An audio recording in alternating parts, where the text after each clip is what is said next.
Ladies and gentlemen, my name is Adrian Monk from the World Economic Forum. Welcome to this press conference on the reskilling revolution, better skills for 1 billion people by 2030. So almost twice as many jobs can be created than lost by the fourth industrial revolution. You'll have heard in the press conference just preceded us about the climate change challenge we face here.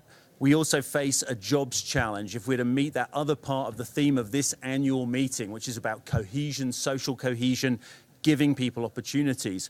So this press conference is going to explore that and really lay out some quite exciting ways in which we can tackle that issue. I'm delighted to be joined by Sadia Zahidi, who leads the forum's work on this panel, by Ivanka Trump, who's here as co-chair of the American Policy Advisory Workforce Advisory Board, by Mark Benioff, the Chairman and Co-Chief Executive of Salesforce, by Peter Hummelgaard, the Minister of Employment from Denmark, and by His Excellency Dr. Hamad Belhoul, Minister of Education from the United Arab Emirates. We're hearing from each of our panelists, and I'm hoping that we get through on Swiss time to get some questions in at the end. I'm going to start by asking Sadia to just lay out for us this reskilling revolution, what she's hoping this project can achieve, skilling up 1 billion people by 2030. Sadia.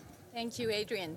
As you just mentioned, one of the major aspects of work that we're looking at this meeting is how do we build more social cohesion? Sorry, can we just get your microphone up? Sorry, because How do we build more social cohesion? How do we ensure that people have pathways to social mobility?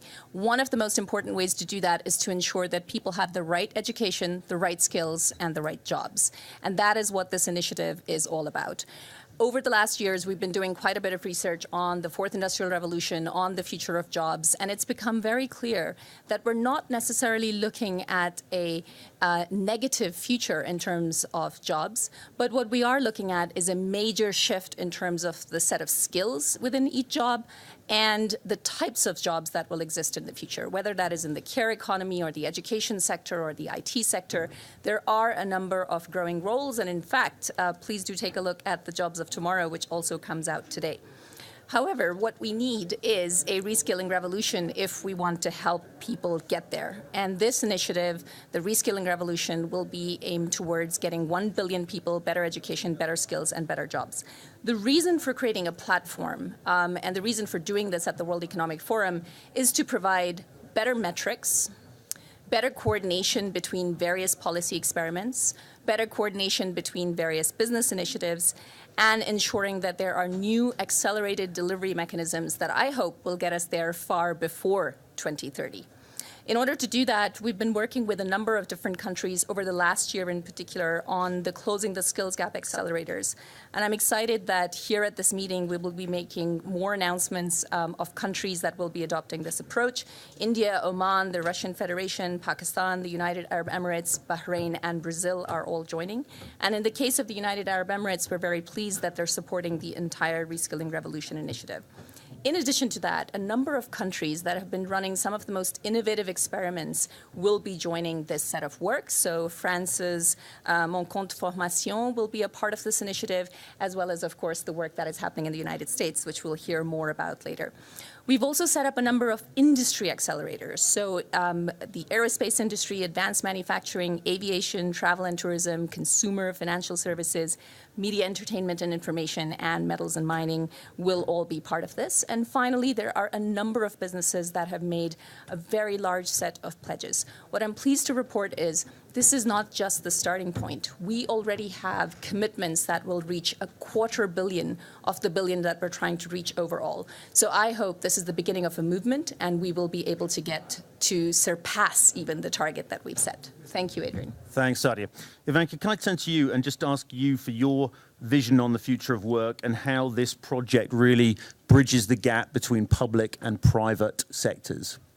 Well, thank you. And it's a pleasure to be here and to really affirm the United States' commitment to this joint effort.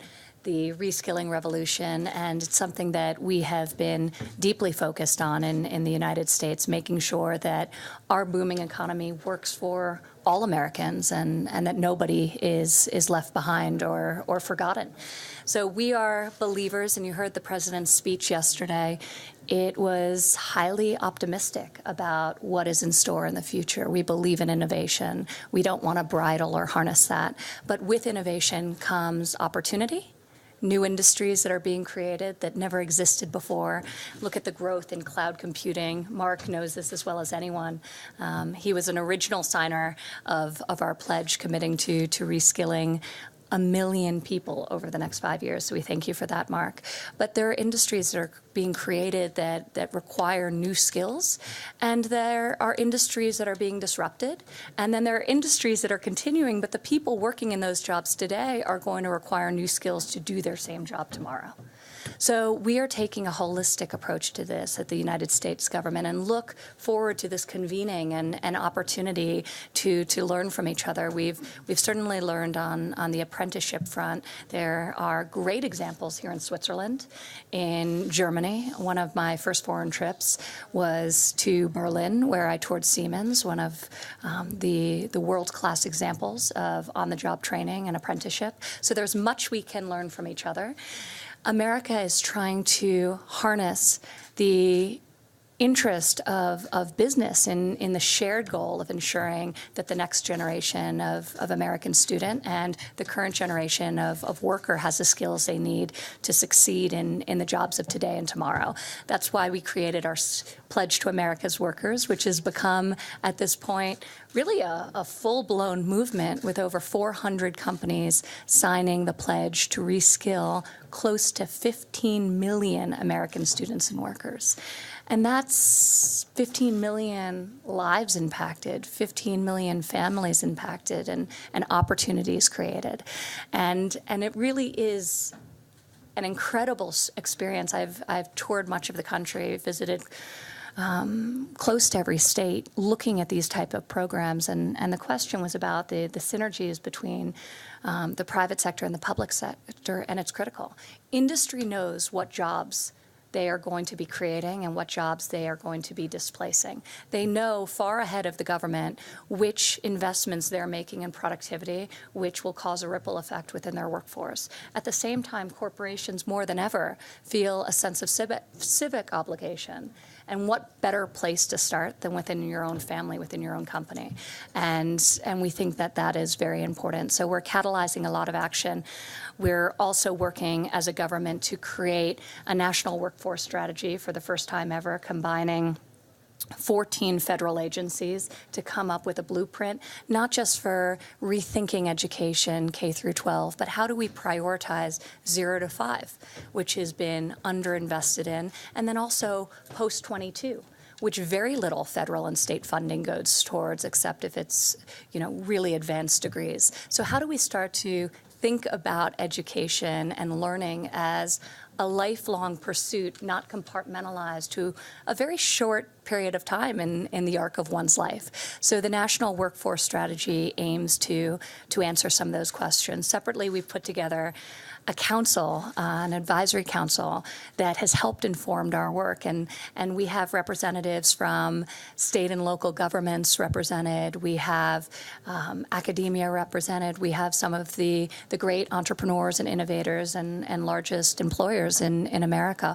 all lending their expertise. And we assign them with a very specific and tactical mission, which was not to come to us with a report or ideas that were redundant of that which we were already doing, but a defined set of deliverables that they were in a unique position to execute on.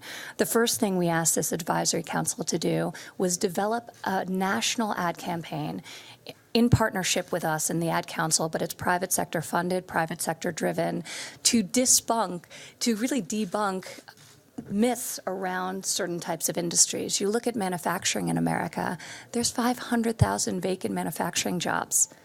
And yet there's really no robust pipeline of feeder into it. So people need to know about the jobs that exist today and be informed of the pathways that exist to fill them. In the IT space, Mark knows this well, the number of job vacancies they have, but many of them don't require a four-year college degree. So creating this national brand campaign, which was unveiled by Ginny Rometty and Tim Cook, who are on our council today, is very important. And I'll bang through the next That's a three. great segue into Mark, yeah. Yeah, no, the next one is just data transparency. We need to do a better job of connecting workers with job vacancies and people based on the skills they have rather than the degrees they hold with the jobs that are available. Modernizing recruitment and hiring practices. Mark and I have spoken extensively about this, how our traditional forms that require you to list your credentials and preclude many people who have the skills, but maybe they were formerly incarcerated, or maybe they have the skills but don't have the credential. So not eliminating people from that pool. And then lastly, just getting the private sector to increase their investment in this training of their workforce and think about it in a rigorous, disciplined way. Thank you. Mark, you are an employer of 35,000 people. 50,000. 50,000 now at Salesforce. Thank you. And that's great. You've put an extra 15,000 in the time I checked my figures. Can you tell us... one step ahead of you, man. Keep it going.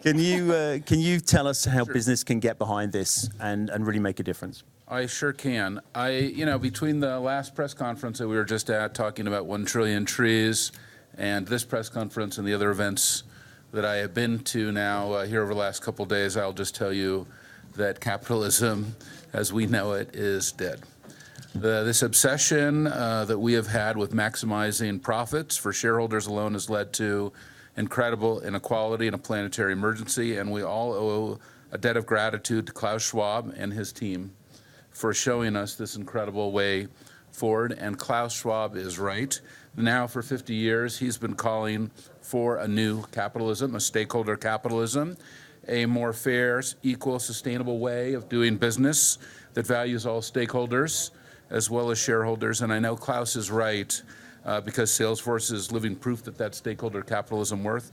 We've had a phenomenal shareholder return, 4,000% since we went public, but we've had a phenomenal stakeholder return as well by delivering hundreds of millions of dollars of grants, by providing training to key parts of the workforce, by running 40,000 nonprofits for free on our service, including the World Economic Forum. And it's why I so strongly believe that when all stakeholders are included, that business becomes this great platform for change. And let me say, because we're here at this panel, that one of these key stakeholders is the global workforce.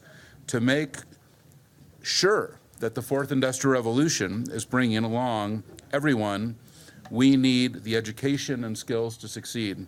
And that's why I'm so excited about this reskilling revolution, to bring the jobs and skills to 1 billion people.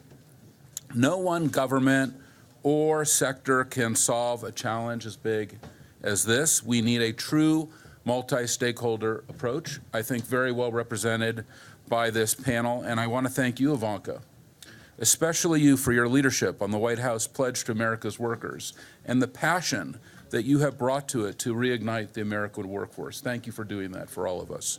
And Salesforce signed this pledge and will give more than 1 million Americans the skills they need to earn Salesforce credentials and top jobs in our ecosystem over the next 5 years. But I also want to thank you, Sadia. And Sadia, for your work and your research at the World Economic Forum for so many years now in Geneva, showing that if we don't move faster, it will take 100 years before men and women are paid equally for equal work. Your equality report has been transformational for me and our ecosystem. What you have shown is that what is happening with equal pay is unacceptable, and that's why Salesforce has now spent more than $10 million to ensure equal pay, and we conduct annual audits now to make sure that men and women are paid equally for equal work. Now, we need to make sure that everyone has a path to the future.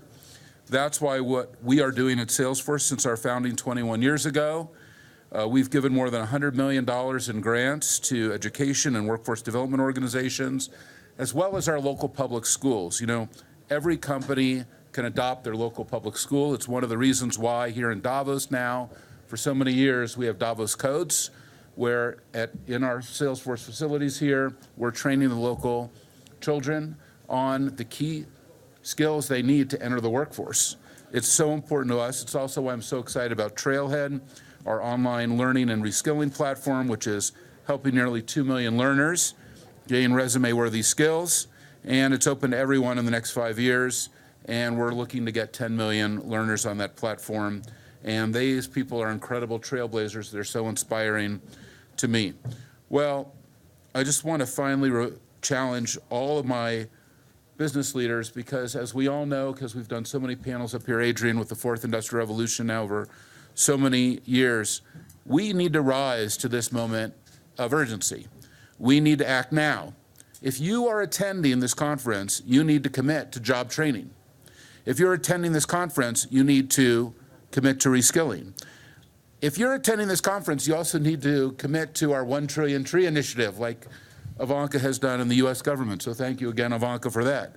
And that is what we mean by stakeholder capitalism, serving all stakeholders, including the workforce. And that's how business can be the greatest platform of change. Thank you, Adrian. Thank you, Mark. And Peter, as Employment Minister in Denmark, obviously jobs must be right at the top of your agenda. What is the role of government here in this initiative? Well, first of all, I would like to thank the World Economic Forum for this initiative and for all partners taking a share in making this pledge.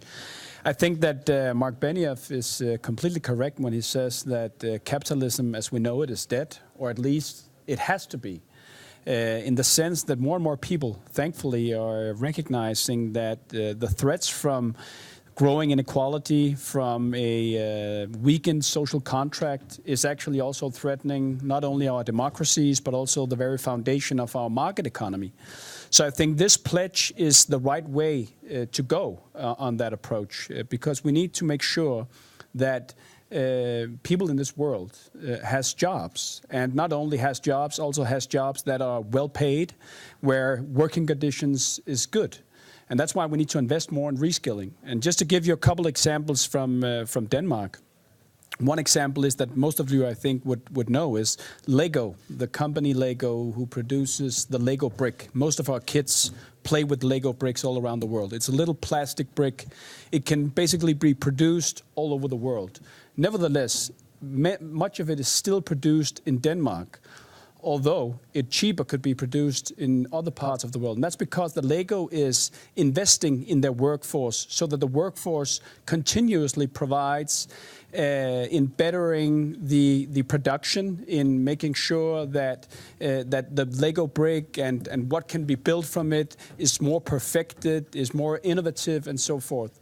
And if we need to make sure that we have jobs for people in the future, we need to make sure that we have a society that is based on a strong social contract, strong social cohesion.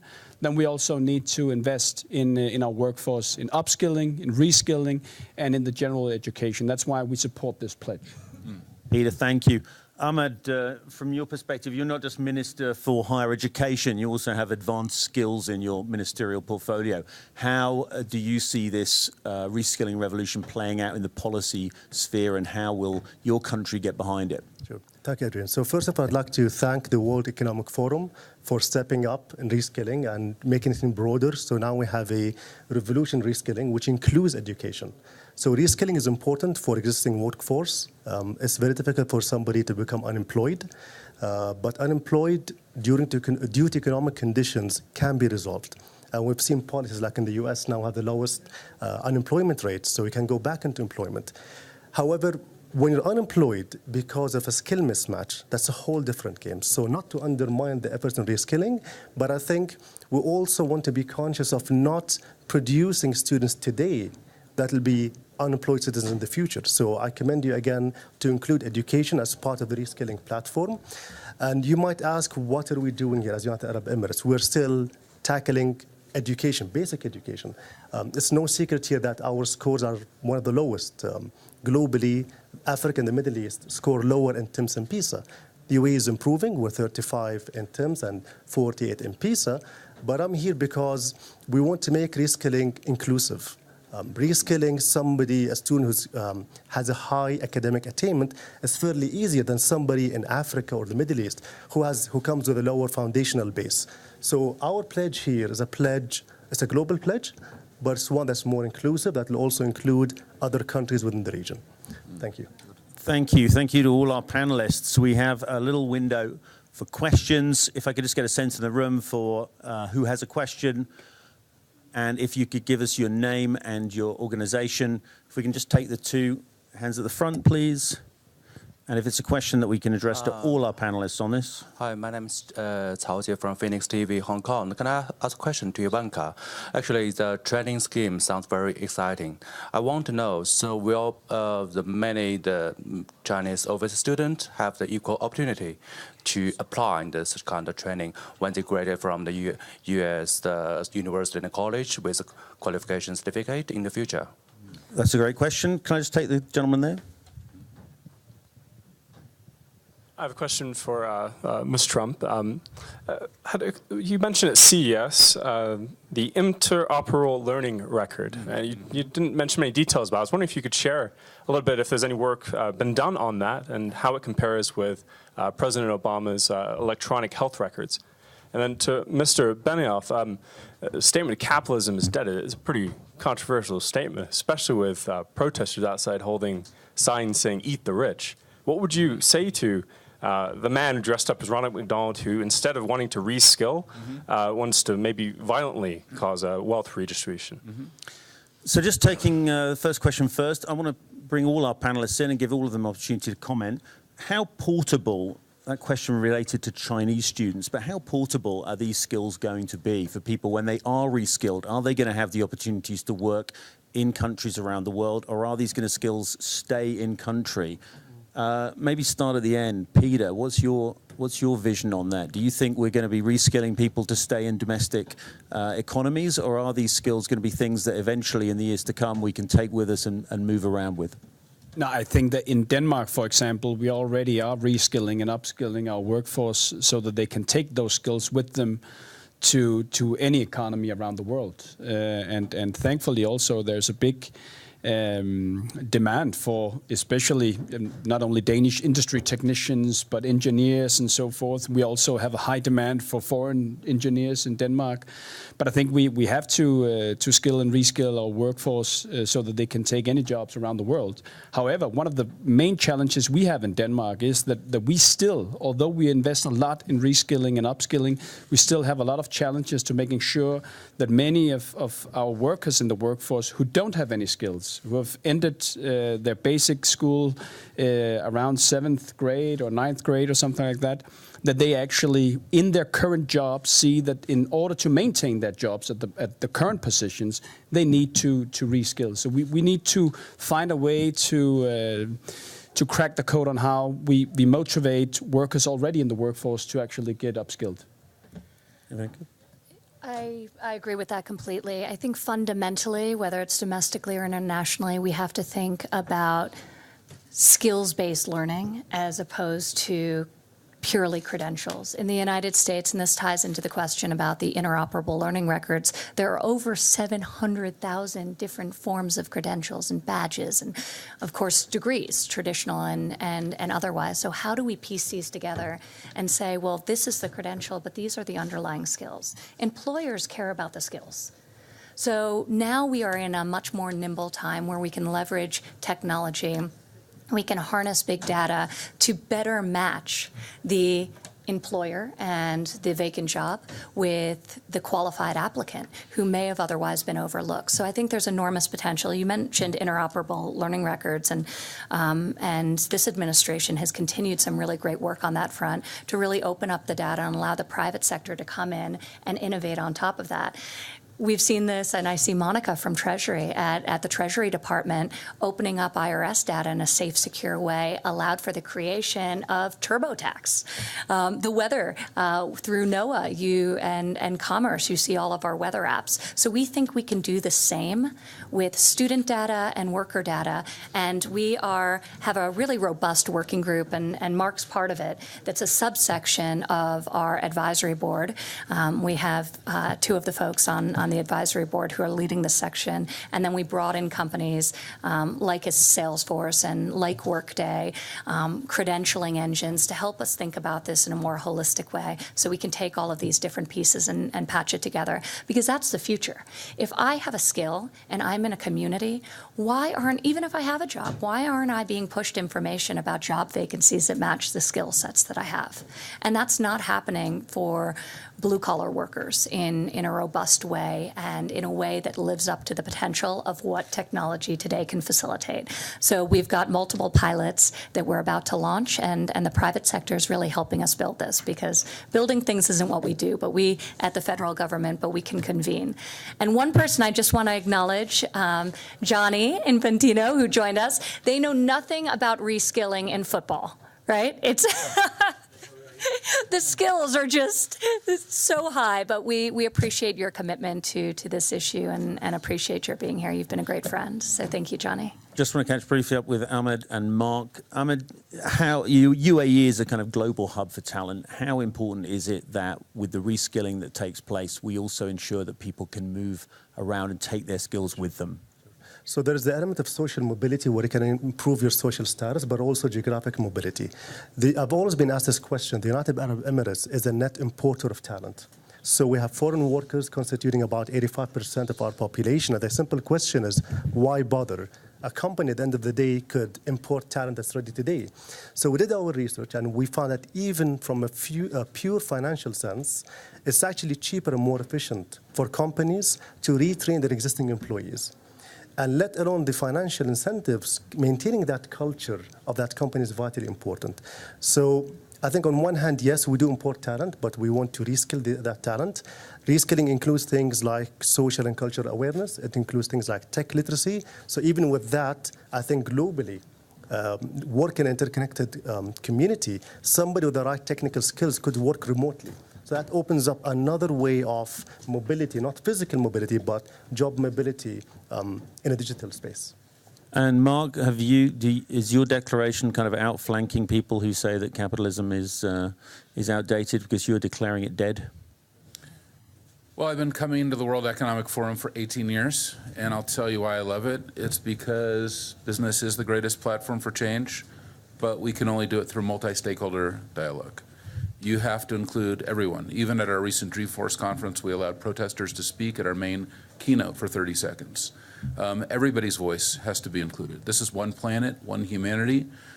Certainly when we look at something like the 1 Trillion Tree Initiative, we can only do that if we bring everybody in.